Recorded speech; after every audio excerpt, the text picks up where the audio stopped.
ಬ್ರೇಕ್ನ ನಂತರ ಬೆಂಗಳೂರು ಫಸ್ಟ್ಗೆ ಸ್ವಾಗತ. ಬೇಸಿಗೆ ರಜೆ ಬಂತು ಅಂದರೆ ಸಾಕು, ಮಕ್ಕಳು ರಜೆಯ ಮಜಾ ಅನುಭವಿಸೋದಕ್ಕೆ ಅಜ್ಜಿ ಮನೆಗೆ ಬರೋದು ವಾಡಿಕೆ. ಹಾಗೆಯೇ ಅಜ್ಜಿ ತಾತನ ಮನೆಗೆ ಬಂದಿದ್ದ ಬಾಲಕನೊಬ್ಬ ನಿಗೂಢವಾಗಿ ಕಾಣೆಯಾಗಿದ್ದಾನೆ. ಹೆತ್ತ ಮಗನನ್ನ ಕಳ್ಕೊಂಡ ತಾಯಿ ಫೋಟೋ ಹಿಡಿದು ಬೀದಿ ಬೀದಿ ಅಲಿತಾ ಇರೋ ಕರುಣಾಜನಕ ಕಥೆ ಇಲ್ಲಿದೆ.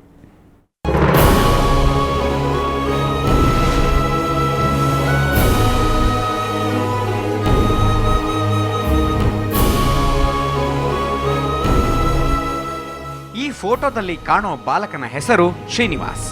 ಬೆಂಗಳೂರು ಪೂರ್ವ ತಾಲೂಕು ಜ್ಯೋತಿಪುರ ನಿವಾಸಿಗಳಾದ ಕೃಷ್ಣ ಮತ್ತು ವರಲಕ್ಷ್ಮಿ ಅವರ ಏಕೈಕ ಪುತ್ರ. ಜ್ಯೋತಿಪುರದ ಸರ್ಕಾರಿ ಶಾಲೆಯಲ್ಲಿ 1ನೇ ತರಗತಿ ಓದುತ್ತಿದ್ದ ಶ್ರೀನಿವಾಸ್ ಬೇಸಿಗೆ ರಜೆ ಬರ್ತಾ ಇದ್ದಂತೆ ಅಜ್ಜಿ ಮನೆಗೆ ಓಡೋಡಿ ಬಂದ. ಮಹದೇವಪುರ ಸಮೀಪದ ನಾರಾಯಣಪುರದಲ್ಲಿರೋ ಅಜ್ಜಿ ಮನೆಗೆ ಏಪ್ರಿಲ್ 20ರಂದು ಬಂದ ಶ್ರೀನಿವಾಸ್ ಎಲ್ಲರೊಂದಿಗೆ ಕುಣಿದು ಕುಪ್ಪಳಿಸಿ ರಜೆಯ ಮಜಾ ಅನುಭವಿಸ್ತಾ ಇದ್ದ. ಆದರೆ ಏಪ್ರಿಲ್ 26ರಂದು ಇದ್ದಕ್ಕಿದ್ದಂತೆ ಕಾಣೆಯಾದ. ಗಾಬರಿಯಾದ ಪೋಷಕರು ಪೊಲೀಸರಿಗೆ ದೂರು ಕೊಟ್ಟರೂ ಪ್ರಯೋಜನವಾಗಿಲ್ಲ. ಮಗನ ಸುಳಿವು ಸಿಗದೆ ಕಂಗಾಲಾಗಿರೋ ತಾಯಿ ವರಲಕ್ಷ್ಮಿ ಬೀದಿ ಬೀದಿ ಅಲೆಯುತ್ತಿದ್ದಾರೆ. ಅವನು 26ನೇ ತಾರೀಕಿಂದ ಕಾಣಿಸ್ತಾ ಇಲ್ಲ. ನಮಗೆ ತಿಳಿಸಿದ್ದು ಸೋಮವಾರ ಬೆಳಗ್ಗೆ. ಆವಾಗಿಂದ ನಾವು ಹುಡುಕ್ತಾ ಇದ್ದೀರಿ, ಸಿಕ್ಕಿಲ್ಲ. ಎಲ್ಲ ಕಡೆ ಕಂಪ್ಲೇಂಟ್ ಕೊಟ್ಟಿದ್ದೀರಿ. ನಮ್ಮ ಮಗ ಊಟ ಮಾಡಿದ್ನೋ ಇಲ್ವೋ ನಮಗೆ ಅದೇ ಚಿಂತೆ ಆಗೈತೆ. ಯಾರಿಗಾನ ನಿಮಗೆ ಸಿಕ್ಕಿದ್ರೆ ಸ್ವಲ್ಪ ನಮ್ಗೆ ಹುಡ್ಕೊಂಬಂದು ನಮ್ಮ ಮಗನ ಕೊಡಿ, ನಿಮಗೆ ಪುಣ್ಯ ಬರುತ್ತೆ. ಕೂಲಿ ಮಾಡಿ ಬದುಕುತ್ತಿದ್ದ ಕೃಷ್ಣ ವರಲಕ್ಷ್ಮಿ ದಂಪತಿ ಮುದ್ದಿನ ಮಗುವನ್ನ ಕಳೆದುಕೊಂಡು ಕಣ್ಣೀರ ಕೋಡಿ ಹರಿಸುತ್ತಿದ್ದಾರೆ. ಇವರ ಸ್ಥಿತಿ ಕಂಡು ಸ್ಥಳೀಯರು ಮರುಗುತ್ತಾರೆ. ಈ ಮನೆ ಹತ್ರ ಬಂದಿದ್ದರು, ಮತ್ತು ಪಕ್ಕದಲ್ಲಿ ಹುಡುಗರ ಹತ್ರ ಎಲ್ಲ ಆಟ ಆಡ್ಕೊಂಡಿದ್ದೆ ಕಾಣೆಗೆ ಹೋಗ್ಬಿಟ್ಟಿದ್ದಾನೆ. ಅವ್ರ ತಂದೆ ತಾಯಿ ಮಕ್ಕ ನೋಡೋಕ್ಕಾಗ್ತಾ ಇಲ್ಲ. ಪಾಪ ಅವರು ತುಂಬ ಆಸಕ್ತಿ ಇಟ್ಕೊಂಡಿದ್ದಾರೆ. ಒಟ್ನಲ್ಲಿ ಶ್ರೀನಿವಾಸ್ ನಾಪತ್ತೆ ಪ್ರಕರಣ ನಿಗೂಢವಾಗಿದೆ. 2 ವಾರವಾದರೂ ಬಾಲಕ ಪತ್ತೆಯಾಗದಿರುವುದು ಪೋಷಕರ ಆತಂಕವನ್ನು ಹೆಚ್ಚಿಸಿದೆ. ಊಟ ನಿದ್ದೆ ತೊರೆದಿರುವ ಹೆತ್ತಮ್ಮ ಮಗನಿಗಾಗಿ ದಾರಿ ಕಾಯುತ್ತಿದ್ದಾಳೆ. ಮಂಜುನಾಥ, ಸುವರ್ಣ ನ್ಯೂಸ್ 24/7 ಆನೇಕಲ್. ಕೊನೆಗೂ ಆಭರಣ ಮಾಲೀಕರ ಪ್ರತಿಭಟನೆಗೆ ಕೇಂದ್ರ ಸರ್ಕಾರ ಮಣಿದಿದೆ. ಚಿನ್ನದ ಮೇಲೆ ವಿಧಿಸಿದ್ದಂತಹ ಸುಂಕವನ್ನ ಕೇಂದ್ರ ಸರ್ಕಾರ ತೆಗೆದುಹಾಕಿರುವುದಾಗಿ ಘೋಷಿಸಿದೆ. ಈ ಹಿನ್ನೆಲೆಯಲ್ಲಿ ಚಿನ್ನದ ಮೇಲಿನ ಬೆಲೆಯಲ್ಲಿ ಅಲ್ಪ ಪ್ರಮಾಣದ ಇಳಿಕೆಯಾಗೋ ಸಾಧ್ಯತೆ ಇದೆ. ಇದರಿಂದಾಗಿ ಆಭರಣ ಪ್ರಿಯರು, ವ್ಯಾಪಾರಿಗಳು ಫುಲ್ ಖುಷಿಯಾಗಿದ್ದಾರೆ. ನಮ್ಮ ಬೇಡಿಕೆಯನ್ನು ಈಡೇರಿಸಿದ್ದಾರೆ. ಅವರಿಗೆ ಮತ್ತು ನಮ್ಮ ಸೋನಿಯಾ ಮೇಡಮ್ ಅವರಿಗೆ ಮತ್ತು ಕೇಂದ್ರ ಸರ್ಕಾರಕ್ಕೆ ನಮ್ಮ ಕರ್ನಾಟಕ ಜ್ಯುವೆಲ್ರಿ ಅಸೋಸಿಯೇಷನ್ ವತಿಯಿಂದ ಧನ್ಯವಾದಗಳನ್ನು ಅರ್ಪಿಸ್ತಾ ಇದ್ದೀನಿ.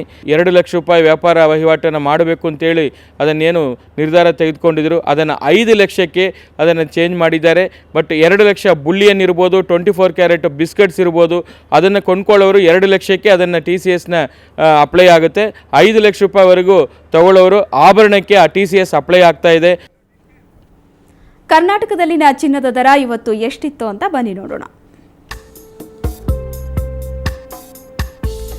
22 ಕ್ಯಾರೆಟ್ನ 10 ಗ್ರಾಂ ಚಿನ್ನಕ್ಕೆ 27,320 ರೂಪಾಯಿ. ನಿನ್ನೆ ದರಕ್ಕೆ ಹೋಲಿಸಿದರೆ 22 ಕ್ಯಾರೆಟ್ ಚಿನ್ನದ ಬೆಲೆಯಲ್ಲಿ ಇವತ್ತು 200 ರೂಪಾಯಿ ಇಳಿಕೆಯಾಗಿದೆ. ಇನ್ನು 24 ಕ್ಯಾರೆಟ್ನ 10 ಗ್ರಾಂ ಚಿನ್ನಕ್ಕೆ 30,100 ರೂಪಾಯಿ. ನಿನ್ನೆ ದರಕ್ಕೆ ಹೋಲಿಸಿದರೆ 24 ಕ್ಯಾರೆಟ್ನ 10 ಗ್ರಾಂ ಚಿನ್ನದ ಬೆಲೆ ಇವತ್ತು 200 ರೂಪಾಯಿ ಇಳಿಕೆ ಕಂಡಿದೆ. ಚಿನ್ನದ ರೇಟ್ ಕಡಿಮೆ ಆಗುತ್ತೆ ಅಂತ ಖುಷಿ ಆಗಬೇಡಿ, ಯಾಕಂದರೆ ದಿನನಿತ್ಯ ನೀವು ಬಳಸೋ ತರಕಾರಿ ಬೆಲೆ ಗಗನ ಮುಟ್ಟಿದೆ. ಬೇಸಿಗೆಯ ಬೇಗೆ ಏರಿದಂತೆ ತರಕಾರಿಯೂ ಬಿಸಿ ಆಗಿಬಿಟ್ಟಿದೆ. ಕಳೆದ 15 ದಿನಗಳಿಂದ ತರಕಾರಿ ಬೆಲೆ ಏರ್ತಾನೇ ಇದ್ದು ಕೆಲವೊಂದು ತರಕಾರಿಗಳು ಕೆಜಿಗೆ 100 ರೂಪಾಯಿ ಗಡಿ ದಾಟಿವೆ.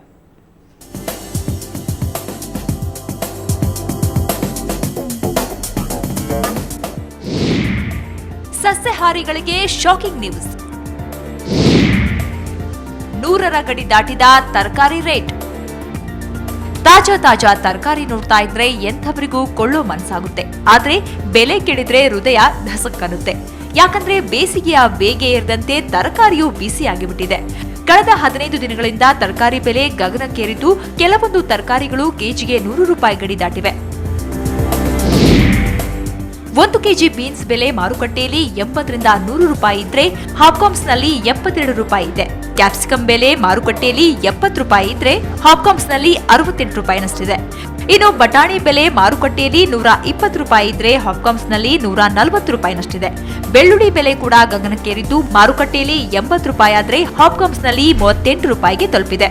ಬೆಂಡೆಕಾಯಿ ಮಾರುಕಟ್ಟೆಯಲ್ಲಿ 60 ರೂಪಾಯಿಗೆ ತಲುಪಿದ್ರೆ ಹಾಪ್ಕಾಮ್ಸ್ನಲ್ಲಿ 37 ರೂಪಾಯಿಗೇರಿದೆ. 1 ಕೆಜಿ ಕ್ಯಾರೆಟ್ ಬೆಲೆ ಮಾರುಕಟ್ಟೆಯಲ್ಲಿ 60 ರೂಪಾಯಿ ಇದ್ರೆ ಹಾಪ್ಕಾಮ್ಸ್ನಲ್ಲಿ 30 ರೂಪಾಯಿನಷ್ಟಿದೆ. ಹೀರೆಕಾಯಿ ಬೆಲೆಯು ಮಾರುಕಟ್ಟೆಯಲ್ಲಿ 50 ರೂಪಾಯಿಗೆ, ಹಾಪ್ಕಾಮ್ಸ್ನಲ್ಲಿ 31 ರೂಪಾಯಿಗೆ ಏರಿದೆ.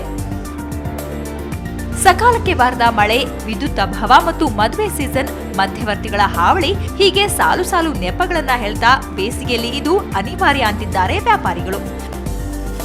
ಟೈಮಲ್ಲಿ ಮ್ಯಾರೇಜ್ ಸೀಸನ್ ಬೇರೆ, ಈ ಟೈಮಲ್ಲಿ ಇರೋದ್ರಿಂದ ಇವಾಗ ತರಕಾರಿಗಳು ಭಾಳ ಬೆಲೆ ಆಗುತ್ತೆ. ವರ್ಷಕ್ಕೆ 4 ತಿಂಗಳು 5 ತಿಂಗಳು ಈ ಟೈಮಲ್ಲಿ ಭಾಳ ಬೆಲೆಗಳಾಗುತ್ತೆ. ತರಕಾರಿ ಈ ಬೆಲೆ ಜಾಸ್ತಿ ಇರೋದ್ರಿಂದ ಪಬ್ಲಿಕ್ಗಳು ಯಾರು ಗಿರಾಕಿಗಳು ತೊಗೊಳಕ್ಕೆ ಹಿಂದೆ ಇಟ್ಬಿಟ್ಟಿರ್ತಾರೆ. ಯಾವುದು ಕಮ್ಮಿ ಇದೆ ಅದು ತೊಗೊತಾರೆ. ಈ ರೇಟು ಯಾವಾಗ ವರ್ಷಕ್ಕೆ 3-4 ತಿಂಗಳು ಮಾತ್ರ ಈ ಥರ ಹಾಗೆ ಆಗುತ್ತೆ ಈ ಬೆಲೆ. ತರಕಾರಿ ಅಂಗಡಿಗಳ ಮುಂದೆ ರಾಶಿಗಟ್ಟಲೆ ತರಕಾರಿ ಇದ್ರೂ ಕೊಳ್ಳೋ ಆಸೆ ಆದ್ರೂ ಬೆಲೆ ಪಟ್ಟಿ ನೋಡಿ ಗ್ರಾಹಕರು ಖರೀದಿಗೆ ಮೀನಾಮೇಷ ಎಣಿಸುವಂತಾಗಿದೆ. ಒಂದು ಜಾಸ್ತಿ ಮಾಡ್ತಾರೆ ಕದೀಮರು, ಎಲ್ಲ ಜಾಸ್ತಿ ಆಗುತ್ತೆ ಅಲ್ವಾ? ಮತ್ತು ಅದು ಕರೆಕ್ಟ್ ತಾನೇ ಮೇಡಮ್? ಒಂದು ಜಾಸ್ತಿ ಮಾಡಿದ್ರೆ ತರಕಾರಿಯವರೆಲ್ಲ ಅದೇ ರೇಟಿಗೆ ನಮಗೆ ಕೊಡೋಕ್ಕಾಗೋದಿಲ್ಲ. ಮುಂಚೆ ಎಲ್ಲ 10 ರೂಪಾಯಿ, ಅದು 12 ರೂಪಾಯಿ ಇತ್ತು ಕೆ ಜಿ, ಇವಾಗ 40-50, ಯಾವುದೂ ಕಮ್ಮಿ ಇಲ್ಲ. ಒಂದಲ್ಲ ಯಾವುದೂ ಕಮ್ಮಿ ಇಲ್ಲ, ವಿಧಿ ಇಲ್ಲದೆ ತಗೋಬೇಕಷ್ಟೇ. ಬೇಸಿಗೆಯ ತರಕಾರಿಗಳಿಗೆ ಸ್ವಲ್ಪ ಹೆಚ್ಚಿನ ಬೇಡಿಕೆ ಇರುವುದು ನಿಜವಾದ್ರೂ ಅದನ್ನೇ ದುರುಪಯೋಗ ಪಡಿಸಿಕೊಂಡು ಬೆಲೆ ಏರಿಸುವ ಮಧ್ಯವರ್ತಿಗಳ ಕೈಚಳಕ ಇದ್ದೇ ಇದೆ. ಸರ್ಕಾರ ಇದಕ್ಕೆ ಕಡಿವಾಣ ಹಾಕಿ ರೈತರಿಗೆ ಹಾಗೂ ಗ್ರಾಹಕರಿಗೆ ಸಮಾನ ಲಾಭ ದೊರೆಯುವಂತೆ ಮಾಡಬೇಕಿದೆ. ಅಲ್ಲಿವರೆಗೂ ಗ್ರಾಹಕರಿಗೆ ಕಷ್ಟ ತಪ್ಪಿದ್ದಲ್ಲ. ರಜನಿ ಎಂಜಿ, ಸುವರ್ಣ ಸುದ್ದಿವಾಹಿನಿ, ಬೆಂಗಳೂರು. ಬೆಂಗಳೂರಿನ ಬಳ್ಳಾರಿ ರಸ್ತೆ ಇವತ್ತು ಫುಲ್ ಟ್ರಾಫಿಕ್ ಜಾಮ್. ಮೆಟ್ರೋ ಕಾಮಗಾರಿಗಾಗಿ ತೆರಳುತ್ತಾ ಇದ್ದ ಕ್ರೇನ್ ಸಿಬಿಐ ಕಟ್ಟಡದ ಬಳಿ ಕೆಟ್ಟು ನಿಂತಿತ್ತು. ಪರಿಣಾಮ 3 ಕಿಲೋಮೀಟರ್ವರೆಗೆ ಟ್ರಾಫಿಕ್ ಜಾಮ್ ಉಂಟಾಗಿತ್ತು. ಬೆಳಗ್ಗೆ 6 ಗಂಟೆಯಿಂದ 11 ಗಂಟೆವರೆಗೂ ವಾಹನಗಳು ರಸ್ತೆ ಮಧ್ಯ ನಿಂತಿದ್ವು. ಇದರಿಂದ ಟ್ರಾಫಿಕ್ ಜಾಮ್ ಉಂಟಾಗಿತ್ತು. ಬಳಿಕ ಟ್ರಾಫಿಕ್ ಪೊಲೀಸರು ಹೆವಿ ಕ್ರೇನ್ನ ಬಳಸಿ ರಸ್ತೆಯ ಬದಿಗೆ ಕೆಟ್ಟು ನಿಂತಿದ್ದ ಕ್ರೇನ್ ಅನ್ನು ಸರಿಸಿದ್ರು. ಬಳಿಕ ವಾಹನ ಸಂಚಾರ ಸುಗಮವಾಯಿತು.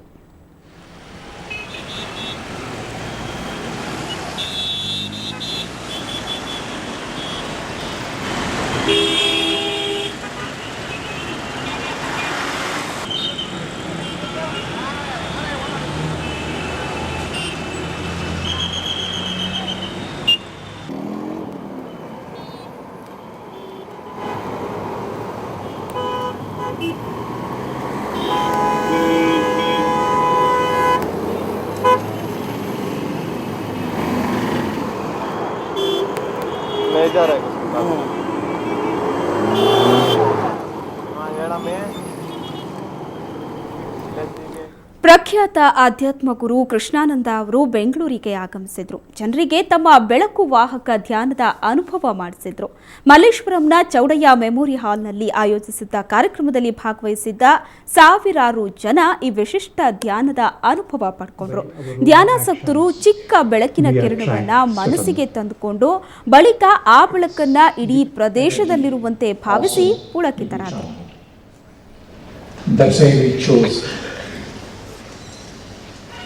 Imagine light enter. Experience light again. Stop channeling. It helps to close our eyes and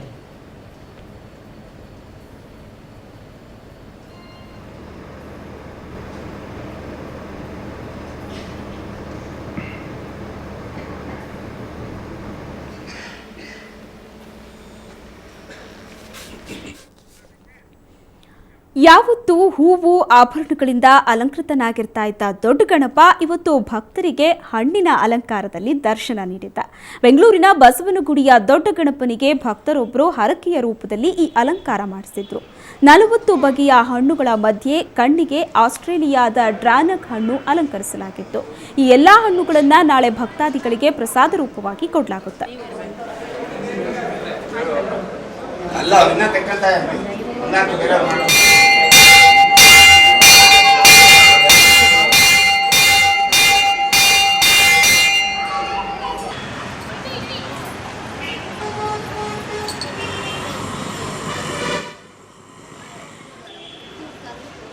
ವಿಶೇಷ ಅಲಂಕಾರ ಹಣ್ಣು ಅಲಂಕಾರ. ರಾತ್ರಿ ಅಲಂಕಾರ 8:30 ಶುರು ಮಾಡಿದ್ರೆ 11 ಗಂಟೆ ಮುಗಿಯಿತು. ತಿರ್ಗಾ ಬೆಳಗ್ಗೆ 7 ಗಂಟೆ ಮಹಾಮಂಗಳಾರತಿ ಆಯಿತು. ಇದು ಭಕ್ತಾದಿಗಳು ಮಾಡಿಸಿರೋದು ಅಲಂಕಾರ. ಇದು ಹಣ್ಣು ಅಲಂಕಾರ ರಾತ್ರಿ 8:30 8:45 ತೆಗೆದು ಬಿಡ್ತೀವಿ. ನಾಳೆ ಎಲ್ಲರಿಗೂ ಇದು ಅಲಂಕಾರ ಮಾಡಿದ್ದು ಹಣ್ಣೆಲ್ಲ ಎಲ್ಲರಿಗೂ ಪ್ರಸಾದ ಹಂಚ್ತೀವಿ. ವಿವಾದದಿಂದಲೇ ಸುದ್ದಿಯಾಗಿರೋ ಬಹುನಿರೀಕ್ಷಿತ 3D ಸಿನಿಮಾ ಕಠಾರಿ ವೀರ. ಉಪೇಂದ್ರ, ರಮ್ಯಾ ಹಾಗೂ ರೆಬಲ್ ಸ್ಟಾರ್ ಅಂಬರೀಷ್ ಅಭಿನಯದ ಈ ಚಿತ್ರ ಮೇ 10ರಂದು ರಾಜ್ಯದ 200ಕ್ಕೂ ಹೆಚ್ಚು ಚಿತ್ರಮಂದಿರಗಳಲ್ಲಿ ಬಿಡುಗಡೆ ಆಗ್ತಾ ಇದೆ. ಆದರೆ ನಾಳೆ ಕೋರ್ಟ್ ನೀಡುವಂತಹ ತೀರ್ಪು ಕಠಾರಿ ವೀರನ ಬಿಡುಗಡೆ ನಿರ್ಧರಿಸಲಿದೆ. ಮುತ್ತಿನಂತ ಮುತ್ತೊಂದು ಕೊಡಲೇ ನಮ್ಮ ನಿನಗೆ ಕೊಡಲೇ ನಮ್ಮ. ಕನ್ನಡದ ಮೊದಲ 3D ಸಿನಿಮಾ ಕಠಾರಿ ವೀರ ಸುರಸುಂದರಾಂಗಿ ಇದೇ ತಿಂಗಳ 10ರಂದು ಬಿಡುಗಡೆಗೆ ಸಿದ್ಧವಾಗಿದೆ. ಆದರೆ ವಿವಾದದ ಮೂಲಕ ಸದಾ ಸುದ್ದಿಯಲ್ಲಿರೋ ಕಠಾರಿ ವೀರನ ಹಣೆಬರಹ ನಾಳೆ ನಿರ್ಧಾರವಾಗಲಿದೆ. ಅಂಬಿಕಾ ಚಳಿತಾಳೆನು ಅಂಬಿಕಾ ಅಂಬಿಕಾ ಬಿಸಿ ಮಾಡೆಯ ಅಂಬಿಕಾ. ಕಠಾರಿ ವೀರನ ಕಥೆ ನನ್ನದು ಅಂತ ನಟ ಲೇಖಕ ನಿರಂಜನ್ ಬೆಂಗಳೂರಿನ 47ನೇ CCH ಕೋರ್ಟ್ನಲ್ಲಿ ಕೇಸ್ ಹಾಕಿದ್ದು ಚಿತ್ರ ಬಿಡುಗಡೆಗೆ ತಡೆಯಾಜ್ಞೆ ಕೋರಿದ್ದಾರೆ. ಈ ಬಗ್ಗೆ ಕೋರ್ಟ್ ನಾಳೆ ಅಂತಿಮ ತೀರ್ಪು ಪ್ರಕಟಿಸಲಿದೆ. ಆದರೆ ನಿರ್ಮಾಪಕ ಮುನಿರತ್ನ ಮಾತ್ರ ನಿಗದಿತ ದಿನವೇ ಚಿತ್ರ ಬಿಡುಗಡೆಯಾಗುತ್ತೆ ಅನ್ನೋ ವಿಶ್ವಾಸದಲ್ಲಿದ್ದಾರೆ. ಪಾರಿಜಾತ ಪದ್ಯ ಹಾಡಿದೆ, ಚಕ್ರವಾಕ ಕುಂತು ಕೇಳಿದೆ. ರಾಜ್ಯದ ಸುಮಾರು 60 ಥಿಯೇಟರ್ಗಳಲ್ಲಿ 3Dಯಲ್ಲಿ ಸಿನಿಮಾ ಬಿಡುಗಡೆ ಮಾಡೋದಕ್ಕೆ ನಿರ್ಮಾಪಕರು ಸಜ್ಜಾಗಿದ್ದಾರೆ. ಚಿತ್ರ ವೀಕ್ಷಿಸಲು 3D ಗ್ಲಾಸ್ಗಳನ್ನ ನೀಡುತ್ತಿದ್ದು, ಜೊತೆಗೆ ಟಿಕೆಟ್ ದರ ಮಾಮೂಲಿಗಿಂತ ಸ್ವಲ್ಪ ಜಾಸ್ತಿ ಇರುತ್ತೆ ಅಂತಾರೆ ನಿರ್ಮಾಪಕ ಮುನಿರತ್ನ. ಭೂಲೋಕದ ಸಂತೆಗಳಲ್ಲಿ ನಾಳೆಗಳೆನ್ನೋ ಚಿಂತೆಗಳಲ್ಲಿ ಒಂದು ಥರ ಮಾಡ್ಬೋದು, ಕೆಲವು ಸೆಂಟರ್ಗಳಲ್ಲಿ ಕಡಿಮೆ ಮಾಡಬೇಕಾಗತ್ತೆ. ನಾವು ಎಲ್ಲದಕ್ಕೂ ಒಂದೇ ಯೂನಿಫಾರ್ಮ್ ರೇಟ್ ಮಾಡೋಕ್ಕೆ ಬರೋದಿಲ್ಲ, ತಪ್ಪಾಗತ್ತದು. ಸರ್, ರೇಟ್ ಆಫ್ ಅಡ್ಮಿಷನ್ ಎಷ್ಟಿದೆ ಅನ್ನೋದು ಕೆಲವು ಕಡೆ ಕೆಲವು ಥರ ಇದೆ. ಅದನ್ನು ಕ್ಲಿಯರ್ ಆಗಿ ನಾವು ಕಮಿಟ್ಮೆಂಟ್ ಕೊಡೋದು ತಪ್ಪಾಗತ್ತೆ. ಚಿತ್ರಕ್ಕೆ ಕಥೆ ಸಂಭಾಷಣೆ ಬರೆದಿರೋ ರಿಯಲ್ ಸ್ಟಾರ್ ಉಪೇಂದ್ರ ಕಠಾರಿ ವೀರನ ಬಗ್ಗೆ ದೊಡ್ಡ ನಿರೀಕ್ಷೆ ಇಟ್ಕೊಂಡಿದ್ದಾರೆ. ಒಟ್ಟಾರೆ ಚಿತ್ರ ಬಿಡುಗಡೆಗೆ ಸಂಬಂಧಿಸಿದಂತೆ ಗಾಡ್ ಫಾದರ್ ನಿರ್ಮಾಪಕ ಕೆ ಮಂಜು ಜೊತೆಗಿನ ಸಂಘರ್ಷ ಕೊನೆಗೊಂಡ್ರೂ ವಿವಾದ ಬಗೆಹರಿಯೋ ಹಾಗೆ ಕಾಣ್ತಿಲ್ಲ. ಒಂದ್ ವೇಳೆ ಕೋರ್ಟ್ ಚಿತ್ರ ಬಿಡುಗಡೆಗೆ ತಡೆ ನೀಡಿದ್ರೆ ಕಠಾರಿ ವೀರನನ್ನ ನೋಡೋದಕ್ಕೆ ನೀವು ಮತ್ತೊಂದಷ್ಟು ದಿನ ಕಾಯಬೇಕು. ನೀನು ಭಲೆ ಭಲೆ ಡೇಂಜರ್ ಕಣ, ನಾನು ಥಳ ಥಳ ಥಂಡರ್ ಕಣ. ಸಂದೀಪ್, ಎಂಟರ್ಟೈನ್ಮೆಂಟ್ ಬ್ಯೂರೋ, ಸುವರ್ಣ ನ್ಯೂಸ್ 24/7. ಕೊನೆಯಲ್ಲಿ ಮತ್ತೊಮ್ಮೆ ಹೆಡ್ಲೈನ್ಸ್. ಸ್ಟೇಡಿಯಂ ಹೊರಗೆ ಕಾರ್ ನಿಲ್ಲಿಸಿದ್ರು ಅಡ್ಡಾದಿಡ್ಡಿ, ಸ್ವಲ್ಪ ಸೈಡ್ ನಿಲ್ಸಮ್ಮ ಅಂದಿದ್ದಕ್ಕೆ ಪೊಲೀಸರ ಮೇಲೆ ಕಿಡಿಕಿಡಿ. ಅಧಿಕಾರಿಗಳ ಜೊತೆ ವೆಂಕಟೇಶ್ ಪ್ರಸಾದ್ ದಂಪತಿ ಜಟಾಪಟಿ. ಜೋರಾಗಿ ನಡೀತಿದೆ ಮೀಟರ್ ಬಡ್ಡಿ ವ್ಯವಹಾರ, ಹಣ ವಾಪಸ್ ಕೊಡಲಾಗದೆ ಬೀದಿಗೆ ಬೀಳ್ತಿದ್ದಾನೆ ಸಾಲಗಾರ. ಇನ್ನಷ್ಟು ಚುರುಕಾಗಬೇಕಿದೆ ಪೊಲೀಸರು. 3 ತಿಂಗಳ ಹಿಂದಷ್ಟೇ ಶುರುವಾಗಿತ್ತು ದಾಂಪತ್ಯ, ಅದೇಕೋ ಹೆಂಡತಿ ಅಂದ್ರೆ ಇವನಿಗೆ ಅಪತ್ಯ. ಪತ್ನಿ ಬಿಟ್ಟು ಓಡಿ ಹೋದ ತಪ್ಪಿಗೆ ಆಯ್ತು ಕಪಾಳ ಮೋಕ್ಷ. ಬೇಸಿಗೆ ರಜೆ ಕಳೆಯಲು ಅಜ್ಜಿ ಮನೆಗೆ ಬಂದ, ಆಟವಾಡಲು ಹೋದವನು ನಾಪತ್ತೆಯಾದ. ಮಗನಿಗಾಗಿ ಬೀದಿ ಬೀದಿ ಅಲಿಯುತ್ತಿದ್ದಾಳೆ ತಾಯಿ.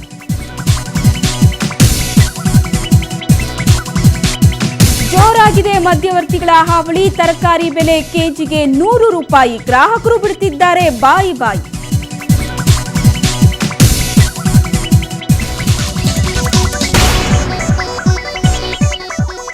ಇದು ಇವತ್ತಿನ ಬೆಂಗಳೂರು ಫಸ್ಟ್. ಕ್ಷಣ ಕ್ಷಣದ ಸುದ್ದಿಗಾಗಿ ನೋಡ್ತಾ ಇರಿ ಸುವರ್ಣ ನ್ಯೂಸ್ 24/7.